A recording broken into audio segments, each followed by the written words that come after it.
Sure.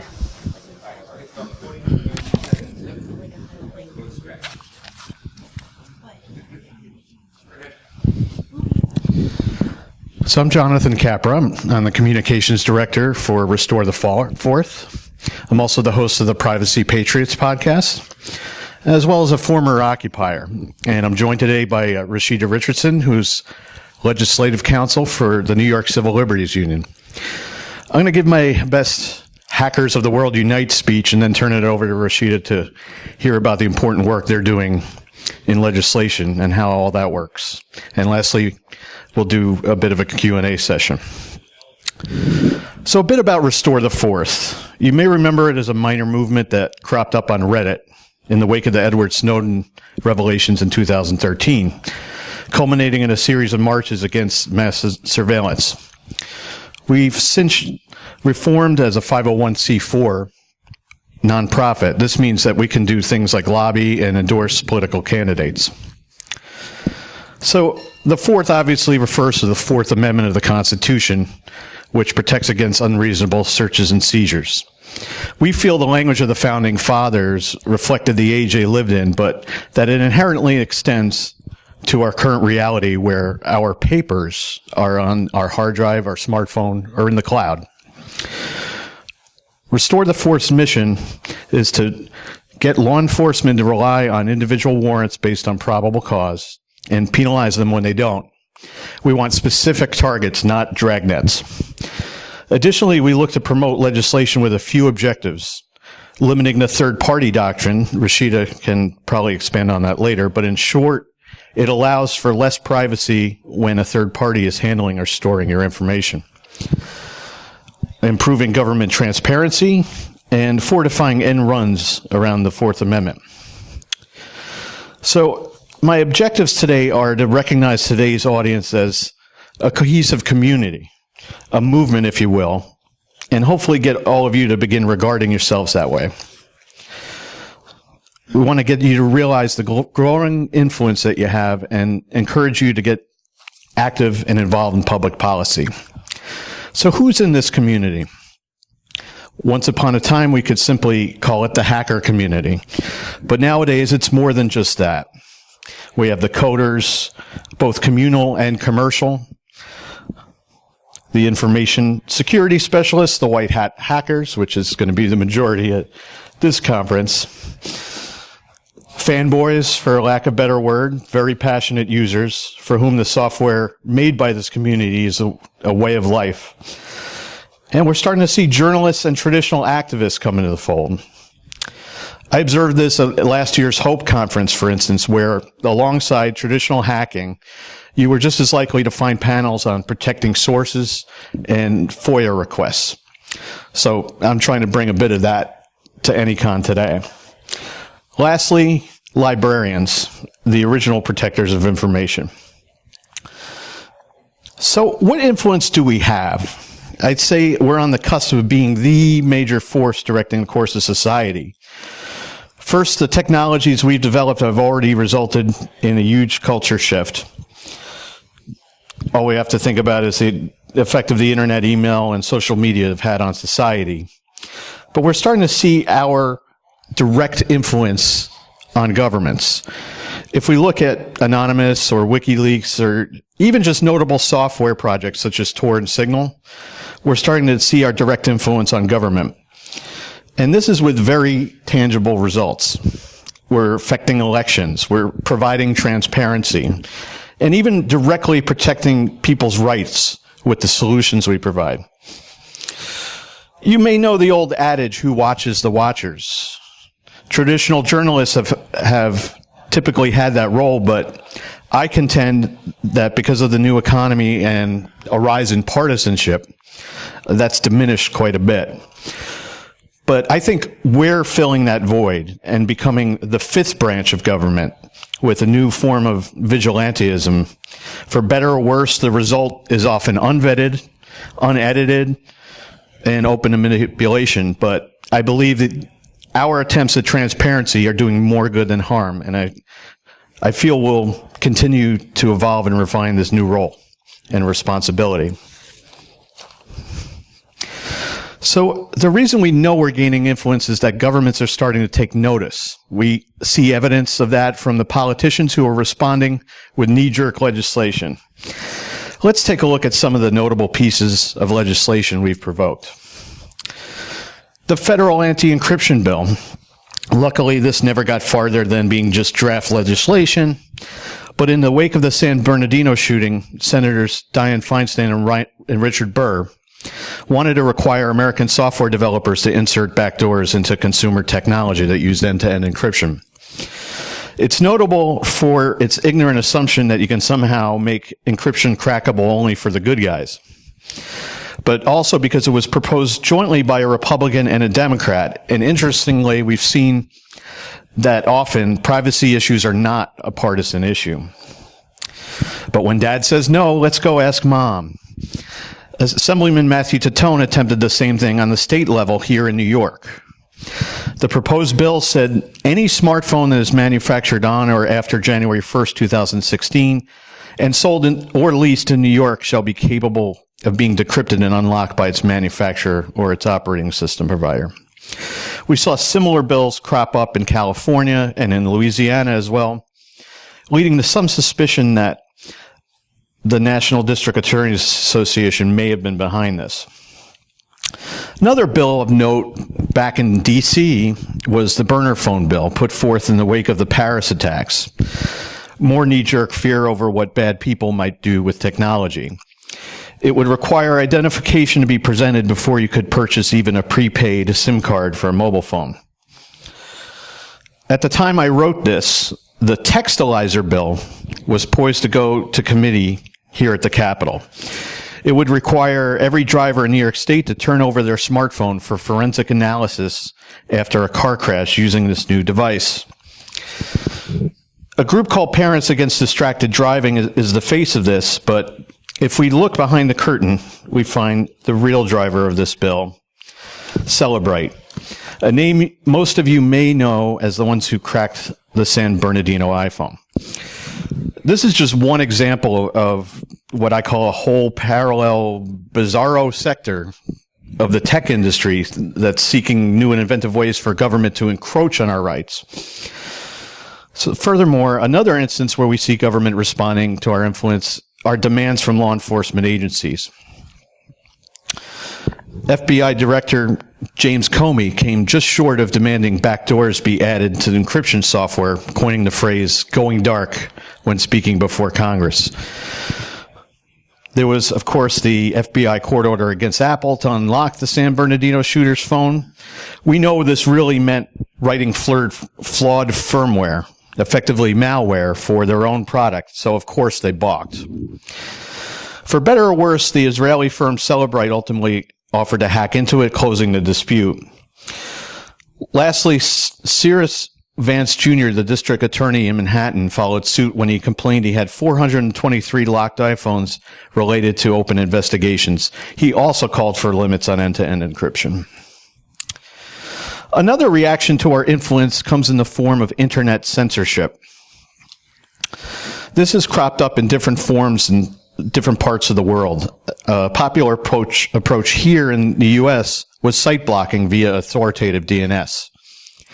Immigration and Customs Enforcement use this method to target file sharing sites. Without getting too technical, since the U.S. leverages the root DNS servers, they were able to seize these domain names for sites anywhere and redirect them to this ominous splash screen, all without any due process.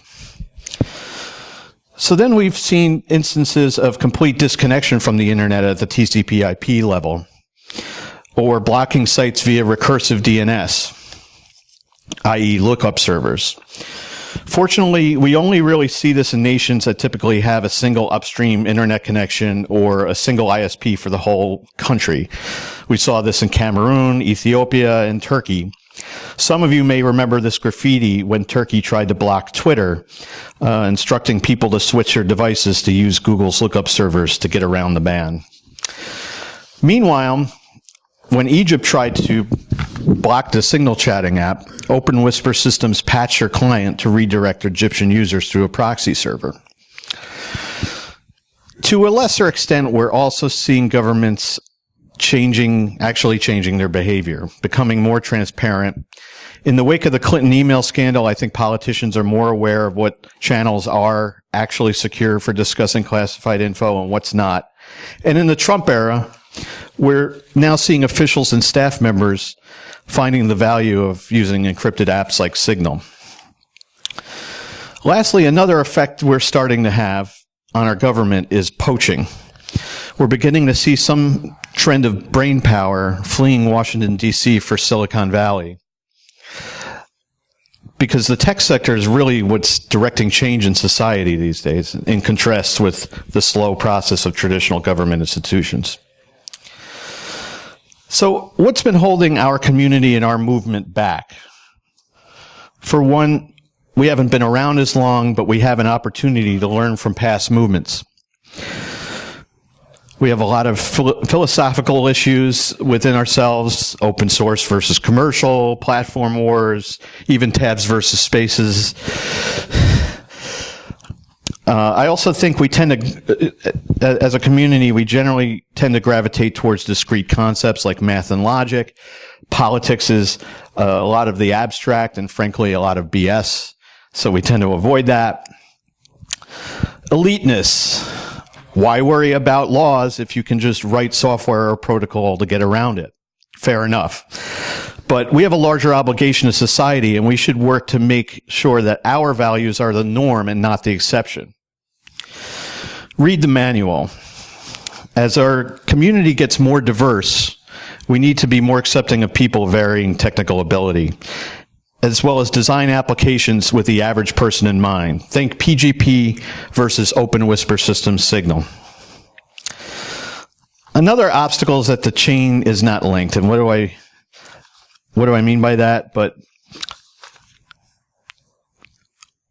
we have grassroots organizations that are representing citizens, or to use our terminology, end users, while the tech industry itself has its own organization, lobbying firms like TechNet and the Internet Association. For better or worse, in America, issues don't really come to a head until it cuts into someone's bottom line. So it's going to be important for our movement to unify the two in order to leverage the financial power of Silicon Valley corporations. We're starting to see individual civil liberties issues squeezing that bottom line. Now that customers are moving to non-American solutions for security, a non-neutral internet threatens ingenuity, and ISPs are hampered by government demands for user data. Diversity, especially since marginalized communities are likely to be the initial targets of surveillance, it's important that we're more inclusive to them. But because of that same reason, I feel we naturally will as time moves on. Lastly, there's no good name for this community that I keep talking about. As I noticed once upon a time, it was aptly known as just the hacker community, but we know that that's somewhat of a dirty word to the rest of the world. But as our community grows, it's also not really that accurate anymore. So what do we call ourselves? The digital privacy rights movement? The tech community? Just good old nerds? So I invite anyone with a good suggestion on how to collectively characterize ourselves to give suggestions. But if we're a political movement, how do we win? I think it's important that we emulate other movements that have been successful. Two good case studies ironically come from both sides of the spectrum: the gun rights movement and the LGBT movement. Both of these movements are rooted in shared interest. I'd literally say passion. Now, I don't want to minimize anyone's experience by equating the passion of romantic partnership with enthusiasm for firearms, but it involves passion of one level or another. And that makes both of these issues a party issue, I'll call it, as opposed to, a cleanup issue. Let me give you an analogy. Imagine a house party. Now picture inviting people to the party versus inviting people to volunteer for the cleanup the next morning. At which one are you going to attract more people? Both gun rights and gay rights are political issues, but they revolve also around fun activities and culture, gun shows, or pride parades. Either one revolves around socializing and fraternization. When you attend a rally for either of these issues, you're likely to be attending an event that has a fun element. When you can combine political issues with social activity, you can get more followers. To contrast, no one is really passionate about, say, healthcare. People worry about healthcare plenty, but they don't get inherently excited about it. There's no healthcare culture. That's a cleanup issue. We have the advantage of our issue being a party issue. We can get together to rally for our rights while doing fun stuff at the same time, which is what I'd say we're doing now. Lastly, both of these successful movements are great examples of strong minorities. Despite being smaller interest groups, they managed to leverage their issues into political prominence. So let's first take a look at what made the gun rights movement successful. And by successful, I want you to think about this. To use the San Bernardino mass shooting as an example, we're now living in a reality where the devices the shooters used to communicate were under more scrutiny than the devices they actually used to commit the killings. Even if you're an ardent Second Amendment supporter, you have to concede that's pretty backward. I think it should be one of our community's foremost goals to at least reach parity for privacy rights. So by this example, the gun rights movement managed to create a third rail issue that can make or break a political career, because a politician can lose the support of this entire block of single-issue voters. Another important aspect of the gun rights movement is that we see with shared interests come shared values. Gun enthusiasts are interested in sport shooting and hunting, but within that community, we're likely to see people who are by and large conservative, religious, patriotic, from rural areas, and have a strong sense of self-sufficiency. But I want to suggest that we can find similar correlations in our community. If there's one thing that you take away from my talk today, it's this idea that shared interest equals shared values. Our interests are hacking, making, software development, and use, but what do we value? I would say privacy, an open internet, some degree of information sharing, but also a tendency towards rational thinking and logic. And I'd venture to say that we're more likely to be atheists and agnostics. Whatever we decide they are, we've got to start defending our values.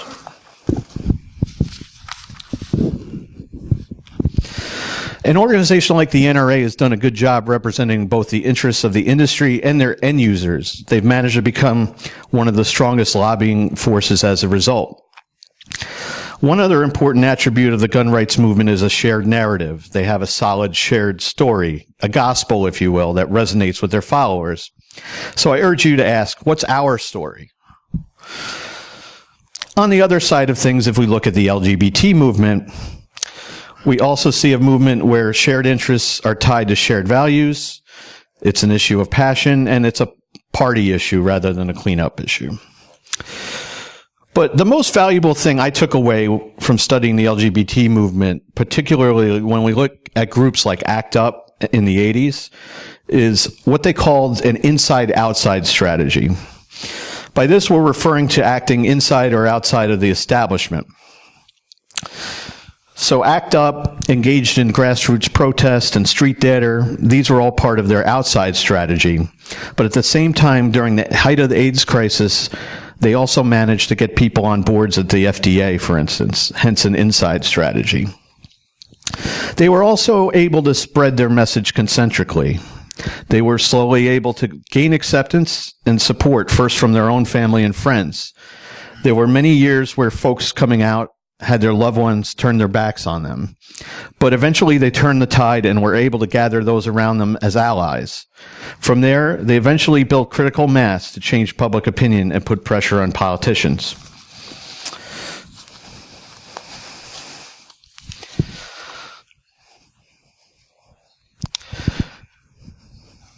Oh, I lost the page here.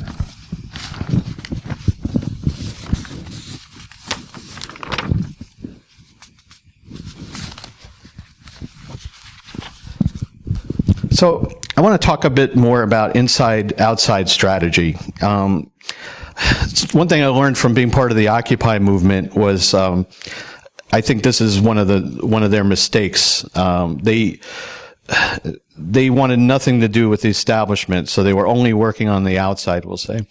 They partitioned themselves from electoral politics, and even some of the working groups were chastised for wanting to raise money to support the movement. But like, if we look at our movement, we've done the outside phenomenally well. We've provided leaks of information, we've made hacks as political statements, and we've even created subversive technology that's allowed people to bypass bad legislation and oppressive regimes. But we have to work inside. We have to build coalitions. For instance, we see non-technical groups that are strong supporters of digital privacy, such as CARE, the Center. I'm trying to remember the Council for American Islamic Relations, because they're most likely to be the targets, the first targets of surveillance. We want to act locally because we tend to have more chance of influence with our state and local governments than we do at the national level.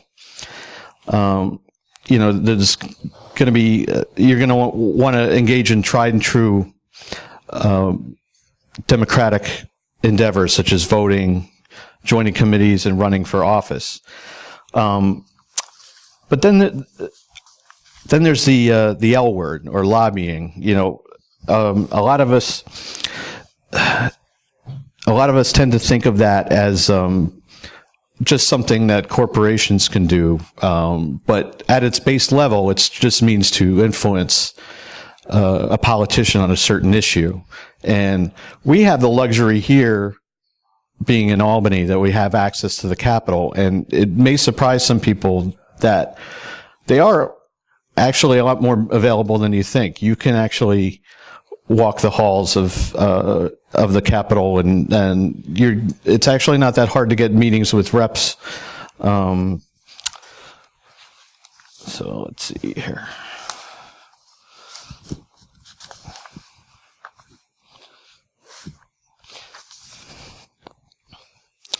So I want to give you some examples of the power of acting locally. On the state level, the Electronic Communications Privacy Act was a huge success in California. I won't steal Rashida's thunder with this, but basically it limited law enforcement's access to user data from service providers without targeted warrants, and we're hoping to replicate it here in New York. Currently in play in California now is SB 21, which would require strict authorization procedures, policy formation, and government review of any surveillance equipment currently in use or to be purchased by law enforcement, such as license plate readers, stingrays, or officer-worn body cameras. On the municipal level, a recent ordinance of note was the Providence Community Safety Act in Rhode Island.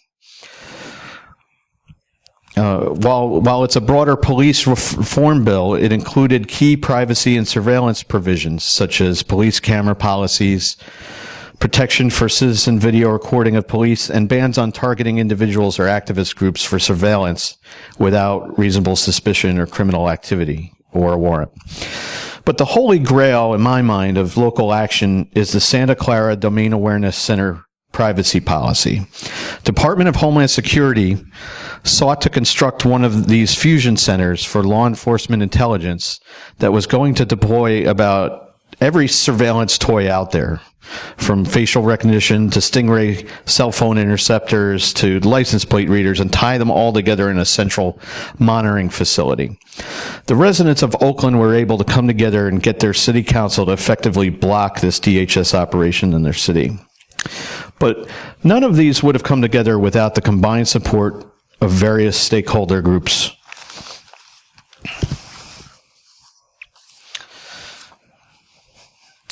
So a bit more on lobbying.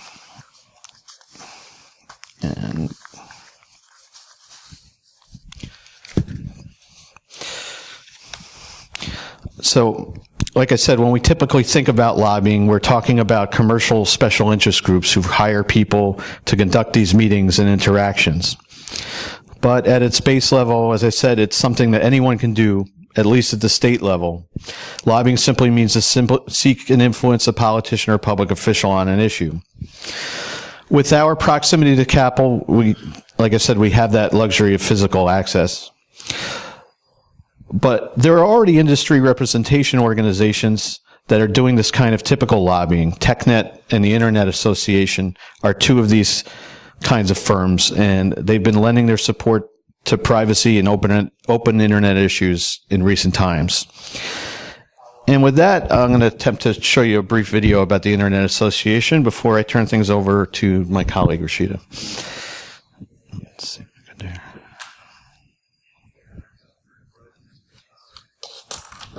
Mm-hmm. Let's see. Let's try.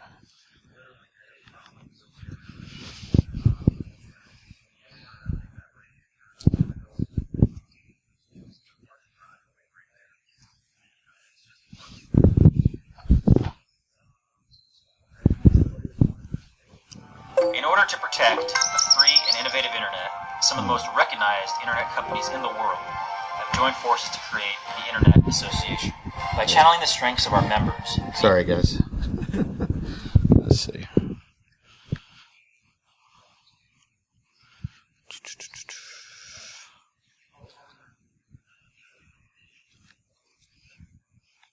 In order to protect a free and innovative internet, some of the most recognized internet companies in the world have joined forces to create the Internet Association. By channeling the strengths of our members, the Internet Association will help educate legislators, regulators, and the media One more time. about protecting internet freedom, fostering innovation and economic growth, and empowering you, the online community. We all have a stake in a free, open, innovative internet. Wherever you are on the web, we hope you'll join the discussion.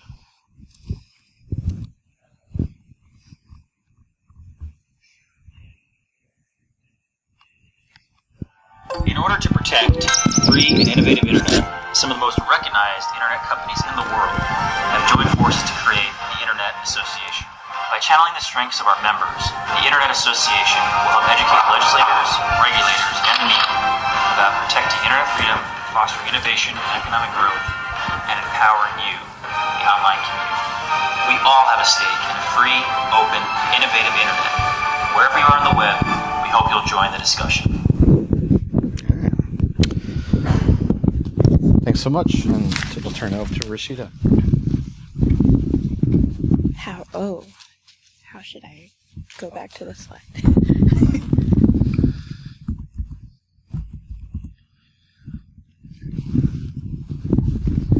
Hi, so my name's Rashida. Oh, it's not on the screen. No. Sorry.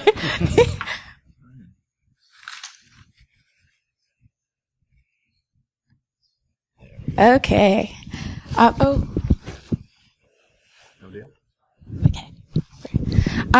So my name's Rashida. I'm a legislative counsel at the New York Civil Liberties Union, which is the New York office of the American Civil Liberties Union. So I'm both a lawyer and I do a lot of policy legislative work, but I'm also a lobbyist for the organization. So I'm up here a lot on these issues. I wanted to highlight some of the work that we're doing this year that's relevant to the unnamed community of this room. And then give you some background on how things work up here, because New York has one of the most corrupt governments, but I'll get into that in the next slide.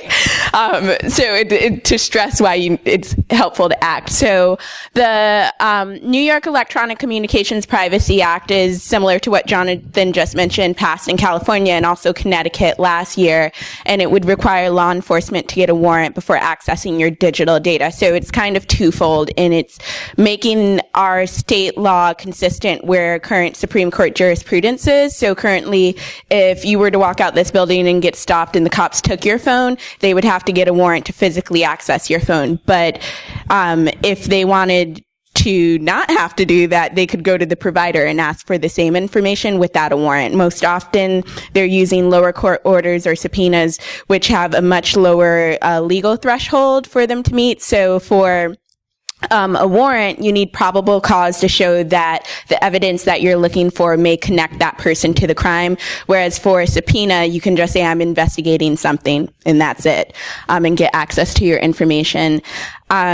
And it also has a lot of other provisions meant to protect the loopholes that have been created by the federal law, the Electronic Communications Privacy Act, which was written in 1986. So it doesn't really reflect how we use technology today. And because of that, law enforcement is able to get easy access to your information because they're relying on laws that don't reflect our current society. Next is a more recent bill that came up. It's an Internet Service Provider Privacy Bill, and that was introduced as a reaction to the recent congressional repeal of the FCC privacy rule, which would have required internet service providers to at least give you notice and let you know what information is being collected. And when it came to sensitive information like your health records or financial data, they had to get written consent. So this bill is seeking to try to install some of those privacy protections for internet service providers that have franchise agreements within New York State. It's an effort that's happening around the country, and it's kind of a race against the clock as some states' legislative sessions have ended. Our legislative session is ending next week, so it's a really big push to make something happen on the state level because nothing's happening in Congress. And in fact, they've already introduced another bill which would roll back things from its current state. So the repeal that happened back in March and April ended an FCC privacy rule that looked like it was going to be the biggest privacy protection we had, but it also prohibited the FCC from promulgating any regulation similar to that. So it's really either it's a fix that has to happen on the federal level, which is likely not to happen, or it needs to happen on the state level.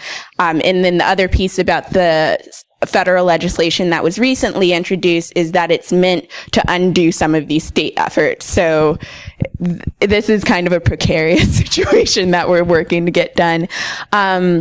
Next is the Surveillance Technology and Transparency and Oversight. That's actually a New York City bill that was introduced, and that is similar to some of the efforts that Jonathan mentioned have been happening in California, and specifically, it would require the NYPD to release surveillance impact and use statements for any surveillance technology they acquire, and that definition is pretty broad, so it could include facial recognition software and things that are being developed and we don't even know about, and then other things that we've litigated about. So now you know about like Stingray's automatic license plate readers, or my favorite X-ray vans, which use ionizing radiation to see into buildings and cars.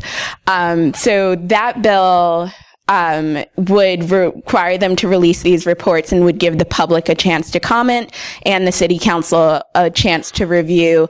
And it's really helpful because currently the NYPD kind of uses loopholes through the local procurement process. So often they're acquiring these technologies either through the NYPD Foundation, which is an outside group and funding to buy technology, through federal grants, or through other means. So a lot of the times we don't actually know what is being acquired until we sue. So the next is Textilizer, which I won't get into, but that's been a reoccurring issue in New York, which has been pushed by both nonprofit and Celebrate, who, in addition to cracking the San Bernardino phone, is also notorious for creating law enforcement forensics software. So this is just their lane, and it's another way to push into technology that they use. And then some of our other work are just surveillance technology specific bills, and this is both offensive and defensive. So sometimes it is a bill that we work on, like there was a Stingray bill that would require law enforcement to get a warrant before using a Stingray. And then there's tons of bills that are introduced that we then have to be defensive. So one that always comes up is like a drone bill that says you can't fly a drone within 1,000 feet of a correction facility, which sounds okay, but if you actually look at what 1,000 feet around a correctional facility is, it includes a lot of people's backyards and private businesses, and there are First Amendment and other interests that one may have in using the drone, so that would inhibit it. Now to explain how corrupt our government is. So, the Schoolhouse Rock piece of how a bill becomes a law is accurate, but Albany is a little bit more complicated because if you don't pay attention to the news, we do have a lot of corruption. Just last year, the head of both chambers were convicted of, different things, but corruption in general. And also it's just a lot of dysfunction that makes it very hard for things to get done. So I'll explain how, the houses are broken down and then how bills actually become a law or don't become laws in New York State. So we have a bicameral system. So that means two houses, just like Congress. The Assembly, similar to the House of Representatives, has historically been a democratically run chambers, and it has over 100 members. The Senate is very complicated. So technically, the Democrats have a numerical majority within the state Senate, but because of what I'm about to explain, the Republicans actually control the House. So there's 31 Republicans, and they are technically the leaders in the in the Senate. And then the Democrats are in a lot of dysfunction. So we have traditional Democrats, there's 24 of them. And then you have the Independent Democratic Conference, which is a group of de facto Democrats that are, they're voted in under the D, but they caucus with the Republicans and often vote with them. Then you have Senator Simcha Felder, who is a Democrat, but often votes and caucuses with the Republicans. And then there's one empty seat that was previously held by Bill Perkins that is historically Democratic, but it's empty right now. So because of that, even though the numbers break down, if you were just looking at D's and R's, the Democrats would run the Senate. The Republicans actually do run the Senate. So you have to it becomes a very partisan game where traditionally our organization can get a lot done in the Assembly, but you can't get anywhere if it can't get through the other house. So you have to kind of work with all of the parties, and I say that liberally since we have our traditional Democrats, Republicans, and then the IDC. Right now, to give you a current update, we're kind of in a political crisis because there's tons of infighting within the Senate, and the New York congressional delegation and the New York, I'm now blanking, conference, like DNC, Democratic National Conference, are pressuring the Independent Democratic Conference to rejoin the party and even threatening to take money away from them if they don't rejoin the party. So they're in a political grandstanding right now where they're trying to flex their power and show that they still have some influence. The head of the Democratic Party in the Senate is trying to force a move, and the Republicans are trying to maintain their ground. So this next week is going to be kind of crazy because we don't know what's really going on and where things are going to shift. And since we're going into an election year next year, a lot of people are scared about their seats. So a lot can happen or nothing can happen within a week. So how a bill becomes a law. Traditionally, bills come from different sources. Sometimes legislators come up with them. Sometimes, or at least from most of my experience, a lot come from the advocacy and constituency community. So sometimes I'm writing the bill and we find a legislator that cares about that issue to carry it, or sometimes legislators will reach out to us knowing that we have an expertise in a certain area and we'll work with them to draft a bill. Sometimes there's program staff, which are like subject matter experts in both chambers. Sometimes they develop legislation based on what's happening in the news or reoccurring issues and problems, or sometimes, like with the ISP privacy bill, reacting to something that's happening on the national level. One of the reasons why I say New York is dysfunctional is because we have the most amount of bills introduced in a year, 15,000. That's a lot. And maybe only 100 will actually move. So often you'll have duplicates of the same bill. So it sometimes is very hard to stay active and know what to support, because you may have 7 bills you need to look at, and unless you want to read every single bill, you won't really know the difference. So that's why we try to be helpful in partnering with people, and we create one-pagers and often try to help dispel what's in a 100-page document of a bill. In order for a bill to really be viable, it has to have a companion in the other house. They're known as same as, and that means every word needs to be the same. So often, if you have one sponsor in one house, they'll hand over the information to the other sponsor so that way they can introduce the same bill, because sometimes you'll have similar bills introduced in different houses, but they're not complete same as's, just because of problems. Then where most bills die is in committee assignment. So depending on the subject matter, a lot of bills that I think the unnamed community would be interested in typically goes to consumer affairs, sometimes code. So the Electronic Communication Privacy Act goes to codes because it's reforming the criminal law. So it will go to that committee, and often it sits there and dies, especially if it's a one-house bill. If you're lucky, it will get a hearing and go up for a vote, and then it will be voted out from that committee. Some bills have to go through multiple committees, so it will move along from each committee, and then all bills, the final resting place typically is the Rules Committee, and then it's up to the leader of whichever house it's in to decide whether the bill will go from the Rules Committee to a floor vote. And often that's another politically tricky area, because sometimes you can have enough support for a bill, but then either the president of the Senate doesn't want it to go to a vote. So even though you know it could pass, it won't go to a vote and it will sit there. And then finally, the bill can be delivered to the governor's desk. And you would think that would be an easy, we won, victory route, but the governor, you kind of have to engage him early on any legislation, because even in this past year, there's been major bills that have passed with overwhelming support in both houses, and he vetoes or pocket vetoes it. So then it has to go back through the same process again.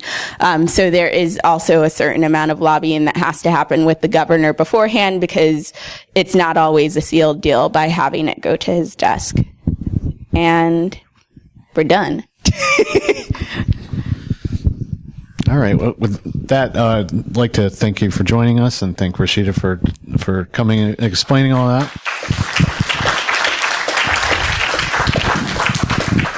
And I'd like to urge you, especially those of you here in the Capital District, if you want to get more active, feel free to visit our table for Restore the Fourth and give us a contact card.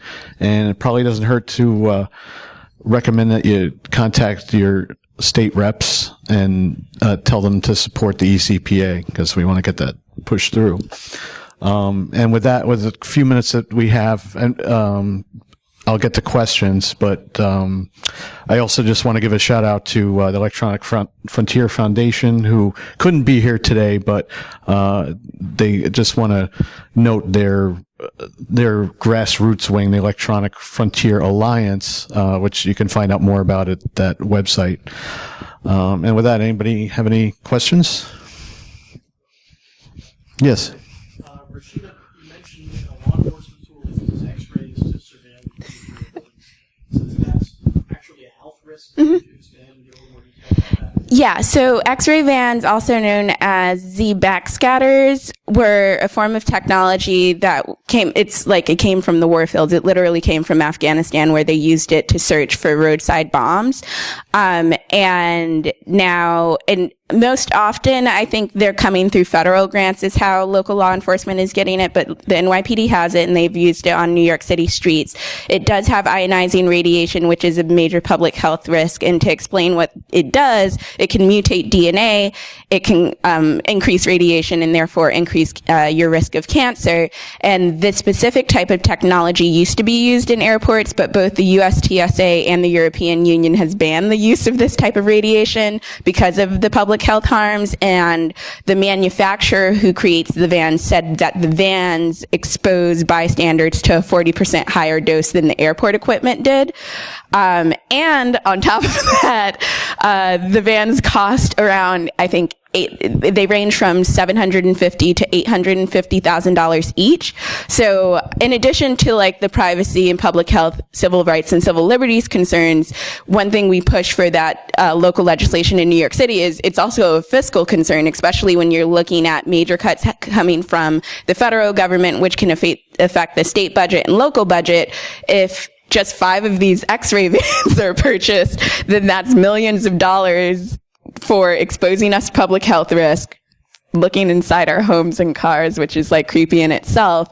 And that's also money that you're then like, could that go to schools? Could it go to infrastructure? Could it go to a lot of other things, particularly when we know from just Edward Snowden's revelations and other information about mass surveillance that this mass collection of information doesn't necessarily mean that it's going to stop crimes or necessarily stop a terrorist attack, because it's hard to look through the vast amount of information that's being collected. So, yeah. Any other questions? In the back. Yep. That's you. So you mentioned law enforcement and cell phones. So in the instance of, say, a traffic stop, you pulled over for a stop sign violation or something, and they want your cell phone, or more specifically the access code. What exactly are the current laws regarding that? Well, I believe it gets a little murky right now. There was recently a judicial ruling that pretty much says that you need a warrant to access that information. But as we see, you know, we have these local state bills that they're trying to, you know, kind of go the opposite direction. And as well, we have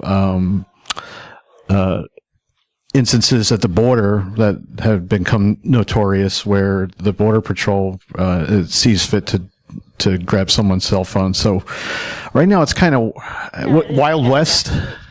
You can just say no. Because in that situation, if you're stopped and they ask to see your phone, technically the case law says they need a warrant. So you could just say, you need to get a warrant for it. Technically they could say, like, if it's a stop because you ran a light, that's a little different because there's exceptions to the warrant. So if they say it's an emergency exception and they need to see, then they need to have a showing to do that. So a stop, like running a stop sign, really isn't an emergency. So you could actually challenge that. But this is where it's like, it's hard to give a clear answer. But the law right now, if you're stopped, they ask to have your passcode or see into your phone, you could say no, and they have to get a warrant. But they could, if, let's say you get a ticket and then they have your information and whatever reason they're trying to get into your phone, they could go to Verizon, AT&T, or whoever your provider is to get information. Or if they're trying to get access to your email or whatever, they could go to the provider and get it without a warrant. And yeah, without the ECPA, they could go get that stuff without a warrant, just with a subpoena or something much less than that, correct? Yeah. So at the very least, we want to see them have to take the extra effort at least to get a warrant and go to a third party than to just willy-nilly have access to your phone on site. Over there. Yep, you. So what's one action point, like a takeaway that you could go home and like maybe this weekend or next weekend and do something that's helpful? What would that something? Well, in this area, I'd reiterate calling your reps for support for the CPA. You know, I think we're kind of a small chapter here, Restore the Fourth in Albany. So if, you know, I'd love to take the opportunity to get together with some of you in the future and kind of game plan some of that. But I mean, there's going to be lots of opportunities to kind of interact with politicians in the future and kind of make our voice heard. You know, another thing is to start thinking about the different stakeholders that are in your community, and maybe start engaging them in conversation and seeing where the commonalities are on these issues. You know, like different communities are going to have different reasons why they want to support digital privacy rights and such. And, you know, if we can kind of connect with each other first, then we can figure out the next steps about all of this process that we, you know, unfortunately have to go through, and it's going to be different for state and municipal level. So that's where it starts. You know, once we get enough of us together, then we can, as we've shown especially, let's say in Oakland, then you kind of have this critical mass, and they can figure out, you know, traverse the processes of traditional democratic institutions. I know by the description, it's maybe not the most appealing thing to want to get involved with, but unfortunately, the folks on the other side will kind of determine our society and how we live if we don't. So if you want to do something within the next week, that's very helpful. So the New York Electronic Privacy Act, you should write down these two bill numbers. It's the Assembly bill is A1895A, and you can call your your assemblyman, but it's also helpful to call Speaker Carl Hasty's line, and say that they need to bring the bill to a floor vote. And then in the Senate, the bill is S6044. You can call Senate President Flanagan in the same request that the bill needs to go to a floor vote, because pretty much by the session ends by Wednesday. So if there's more constituent outreach today, over the weekend, and even on Monday, it's more likely that the leaders in both houses will feel pressured to actually move. So that's what we've been doing for the past week, is adding a lot of pressure to make sure the bills go to a floor vote and can hopefully pass and be not vetoed by the governor. Can you reiterate Heasty's role and why it's important that we talk to him about it? So Speaker Hasty is the head of the Assembly, and Senator President Flanagan is the head of the Senate. They control what bills come out of the Rules Committee, where most bills are stuck, and decide which bills go to the floor for a vote. So the more they hear from constituents, the more they hear from people that this needs to be voted on, the more likely that they are actually to move the bill. Okay, with that, I think we're going to wrap it up. So enjoy the rest of the conference. And I also encourage you, if you want to check out our podcast, Privacy Patriots. Have a good one.